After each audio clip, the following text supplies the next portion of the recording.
Tali? Tali, bakit hinahanap mo ba yung nanay mo? Kasi wala pa siya. May kailangan ka ba? May problema ka ba? Alam mo, pwede mong sabihin sa akin. Baka matulungan kita. Huwag kang mag-alala, hindi ako katulad ng nanay mo na sisermonan ka. Andito ako para intindihin ka. Saka tulungan ka. Talaga ba? Oo naman. Ano yun?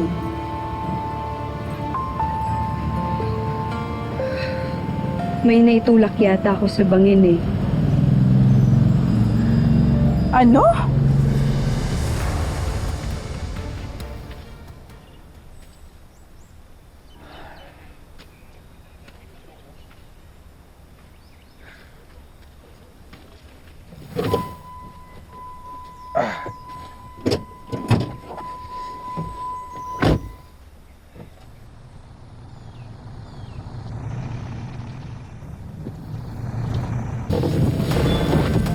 Ayun yung coach ni Chris, oh. Pero ma'am, parang wala namang tao. Nasaan kaya sila? Halika, hanapin natin. Go!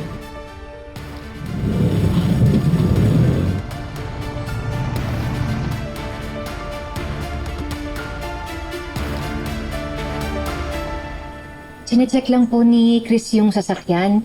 Maya-maya din po, aalis na rin po kami. Manang Oria, marami pong salamat sa tulong ninyo ha. Mabuti na lang po natuyo na po itong mga damit namin. Wala yun, Rosel. Ano? Okay na ba yung paa mo? Okay na po itong paa ko. Kaya ko na po itong ilakad. Ay. Hindi na po ako kailangan buhatin ni Chris. Ay. Okay na rin po ito. Ang sweet naman! Binuhat ka pa pala ng asawa ko? Ano ginagawa niyo dito? Ano ginagawa ko dito? Nandito ako para basahin yung mukha mo! Ay, naku! Walang niya akong bahay! Hindi mo tama! Kahit kailan gusto mo agawin si Chris sa akin! Tama! Tayawan mo ako! Kung gusto kong agawin ang asawa mo, matagal na siyang wala sa'yo! Ganun, ha? Ay, naku! Nakalikas ang ganda ito! Ay, naku!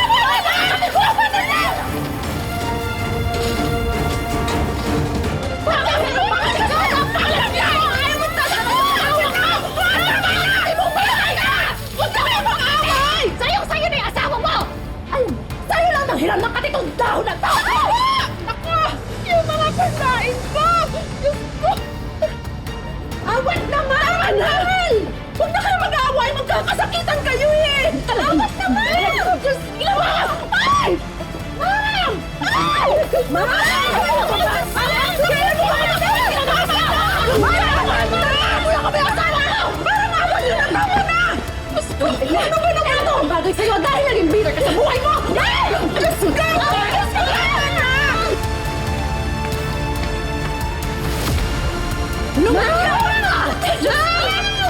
Pwede ba tumigil ka na? Ikaw ang bitter! Kasi hanggang ngayon, hindi ka pa rin makapag-move on! Tumigil ka na! Tumigil! Tama na!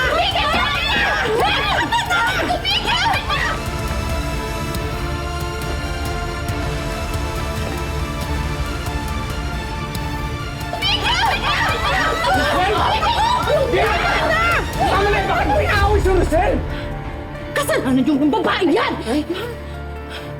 Bakit kasi hindi mo sinabi sa akin na siya pala yung assistant ni Madam Jacinta? Kunwari ka pa na negosyo yung dahilan? Pero yung pala, nagtatagpo lang kayong dalawa! Mali ang iniisip mo! Wala kaming ginagawang masama ng asawa mo! Totoo yan! Strictly business to! Kaya lang naman napasama sa akin si Rosel dahil hindi po pwede sa Madam Jacinta. Tama po yun. Dito po sila nakituloy sa amin at wala akong nakitang palatandaan na magkarelasyon sila. Hanggang ngayon talaga? Ang dumi pa rin talaga ng pag-iisip mo, no? Hindi ka na talaga nagbago! Hanggang ngayon, wala ka pa rin tiwala sa ibang tao! Oo na! Ako na naman ang walang tiwala! Ako na naman ang mali! Pero dahil hindi talaga katiwa-tiwala yung mukha mo! Chris, halika na! Umuwi na tayo! Rosel, gusto mo sumabay sa amin? Mahirap ka umuwi niya. No! Hindi na ako papayag na lumapit ka pa sa babaeng yan. Ba't talagang hindi ako sasabay sa inyo? Gusto bang atakihin sa puso yung asawa mo sa kasiselos? Hindi na! Kaya kayang-kaya ko mag-isa. Yun naman pala eh. Halika na! Chris, ano ba? Gusto mo bang mapatay ko yung babae yan pag sumabay sa atin? Halika na, sabi! Isa ka pa?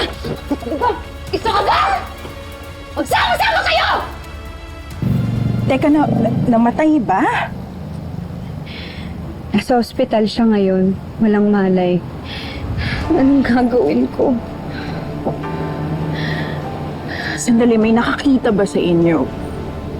Si Tyrone. Ako, baka mamaya siya pa yung maglaglag sa'yo. Ayoko makulong. Please, tulungan mo ako, please. Natatakot ako. Huwag ka matakot, ha?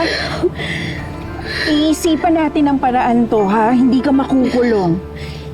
Hindi ka makukulong, ha? Thank you.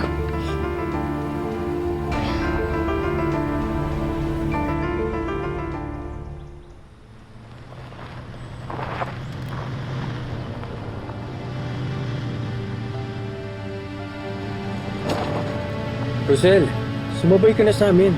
At baka pagalitin ako ni Madam Masinte. Hindi na, Chris.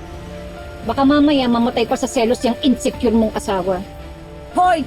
Hindi ako insecure. Wala lang talaga akong tiwala sa'yo. Chris, hindi na bale, salamat na lang.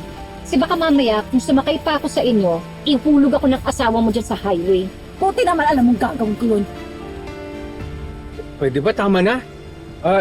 Sige Rosel ha. Mag-ingat ka na lang.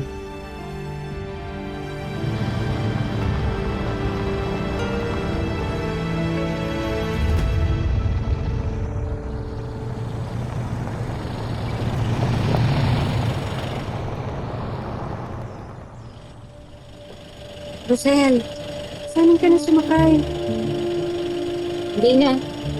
Mamaya, isumpot pa sa akin ni Dia yan. Hindi naman niya malalaman. Malayo ang highway dito. Hihirapan pa maglakad. Para naman tayong hindi naging magkaibigan. Dito na. Namiss din naman kita. Para naman magkasama tayo.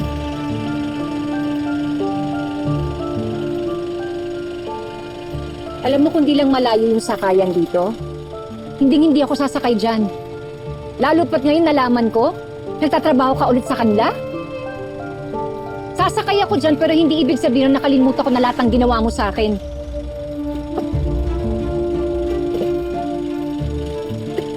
Ina, huwag mo na akong tulungan. Kaya ko na. Hindi naman.